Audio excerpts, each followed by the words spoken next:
it's Patrick Hutzel from Intensive Care at Home, where we provide tailor-made solutions for long-term ventilated adults and children with tracheostomies, and where we also provide tailor-made solutions for hospitals and intensive care units whilst providing quality services for long-term ventilated patients and medically complex patients at home. In last week's blog, I talked about my mum is now 165 days in ICU on the tracheostomy and the ventilator. Can you help us bring her home as soon as possible? You can check out last week's blog by clicking on the link below this video. In today's blog post, I want to answer a question from one of our clients, and the question today is: my mum is in ICU on a ventilator with a tracheostomy for 2 months now, and I want her to recover and come home. What do I do? Please help. Tanya writes, "Hi Patrick, thank you so much for the information that you have put on your website. It has helped me and my family out so much with my mum being in intensive care on a ventilator with a tracheostomy for 2 months now.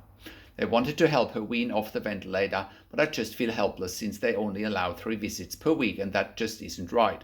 My mum needs a family to be there for support so she doesn't feel suppressed, feel depressed or neglected or abandoned by us. If they would allow me to be by her side every day, I would, but they don't call.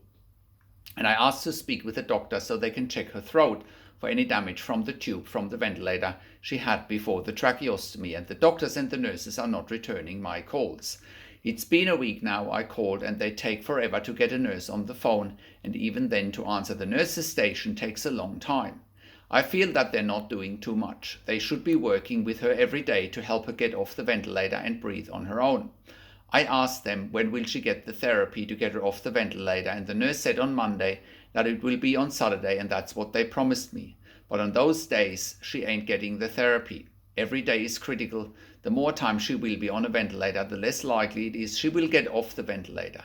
She has had open heart surgery to replace her atrial valve, and she had a couple of minor strokes after the open heart surgery. She recovered from that. She's diabetic, but when she was living with me, we had her sugar and her weight under control. So that helped her to overcome the surgery and the strokes. Initially was a big shock. But again, she's improving and she's following my commands, like squeezing my hands, and she's opening eyes. She's overweight, even though she now lost some weight since she's been in ICU. Her insulin was reduced before she went into hospital because she had her sugar well under control, so that was a good thing.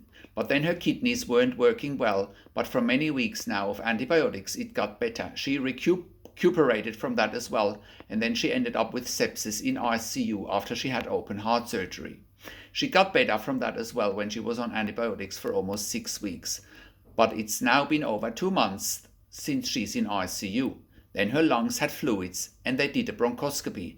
They helped to get the fluids off the lungs. They gave her diuretics, but it was all part of her kidneys failing as well.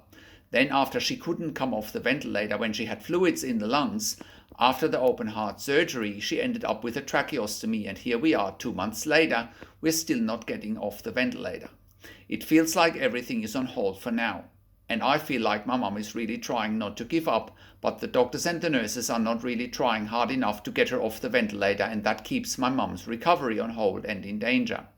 I feel that if they would be putting in more effort in helping her every day and allowing me and my other family members to be there by her side, helping her, she would be off that ventilator a long time ago. And I feel that she's going to get depressed and give up, and I don't want to see that happen, because I know my mum is ready to wean off that ventilator. But she's getting very impatient and she's getting depressed, and that's not fair on her to have to wait. What do? I need answers to help my mum. I want her to recover and come home. I'm willing to do whatever it takes to help my mum.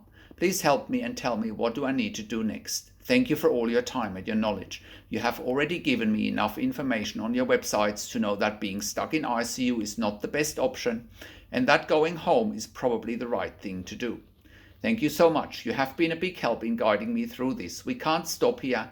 My mum knows that I'm doing my research, and she knows that I'm working hard on getting her home and helping her out of this very unfortunate situation. We are in Brisbane, Australia, and we want to get help from the NDIS. My mum is only 60 years of age, and we want to get her home as quickly as possible. Please help, from Tanya.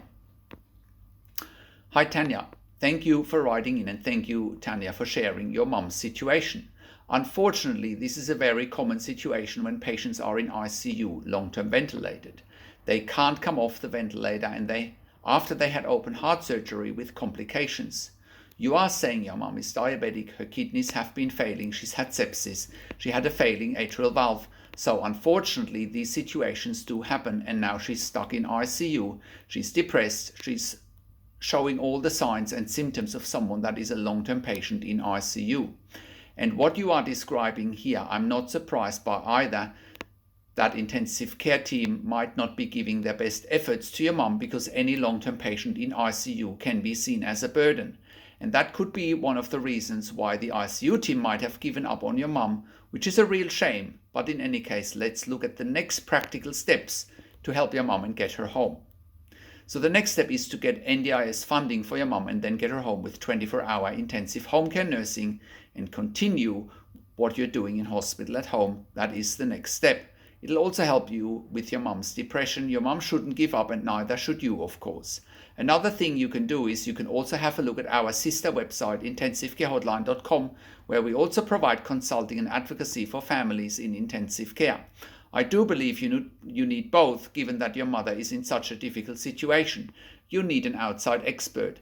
Look at the situation while you are preparing for home care, whilst you are preparing with the NDIS for funding, and again, you should contact us to take the next steps to get the funding through the NDIS. And also we can help you with the advocacy for the NDIS, but also help you with the advocacy as long as your mother is in ICU, and so she can be prepared for home care.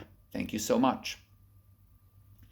Now, if you have a loved one in intensive care and you want to go home with our service, Intensive Care at Home, and if you want to find out how to get funding for our service and how it all works, please contact us on one of the numbers on the top of our website, or send me an email to patrick@intensivecareathome.com. That's Patrick, just with a K at the end. Please also have a look at our case studies, because there we highlight more about what we can do for our clients, how clients can live at home with ventilation and tracheostomies. And you can look at our case studies as well at our service, Intensive Care at Home Case Studies. And if you're at home already and you need support for your critically ill loved one at home, and you have insufficient support or insufficient funding, please contact us as well. We can help you with all of the above. And if you are an intensive care nurse or a pediatric intensive care nurse with a minimum of 2 years ICU or pediatric ICU experience, and you ideally have a critical care certificate, please contact us as well. Check out our career section on our website, intensivecareathome.com. We are currently hiring ICU and pediatric ICU nurses for clients in the Melbourne metropolitan area, northern suburbs, Mornington Peninsula, Frankston area, South Gippsland, as well as in Wollongong in New South Wales and in Wagga Wagga in New South Wales. We are an NDIS, TAC and DVA approved community service provider in Australia. Also have a look at our range of full service provisions. We have been part of the Royal Melbourne Health Accelerator program in the past for innovative healthcare companies. Thank you for watching this video, and thank you for tuning into this week's blog. This is Patrick Hutzel from Intensive Care at Home, and I'll see you again next week in another update.